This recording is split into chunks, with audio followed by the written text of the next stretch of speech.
L'écho d'écho se succèdent, mais depuis plusieurs jours, les recours aussi au Conseil d'État, et parfois avec succès. Rappelez-vous, fin décembre, le Conseil d'État avait donné raison aux revendications du secteur culturel. La décision concernait d'abord les théâtres et puis les cinémas. Du coup, d'autres secteurs se sont engouffrés dans la brèche, comme les agences de Paris, toujours en attente d'une réponse du Conseil d'État. Un Conseil d'État qui vient de trancher par contre pour les bowling, qui avaient introduit eux aussi un recours.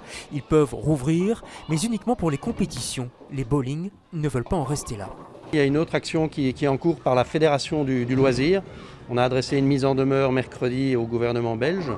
Le délai d'expiration, c'est aujourd'hui. On est déjà en contact avec notre avocat pour voir ce que l'on fera dans les prochains jours. Mais il y a de fortes chances pour que l'on dépose un référé au tribunal de première instance. Un tribunal qui voit les demandes affluer et de tout ordre. Ce matin, c'est une citoyenne non vaccinée qui a lancé une requête contre l'État belge, et en particulier Alexander De Croo et Frank Van Den Broek. Son avocate se base sur la loi anti-discrimination.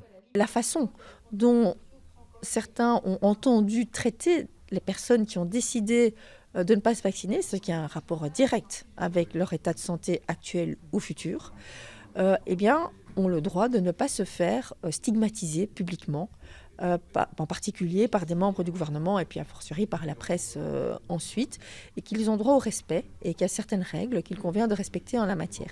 C'est une action en cessation. Les plaignants demandent que ces attitudes des ministres qu'ils jugent discriminantes cessent et que la décision soit publiée dans la presse.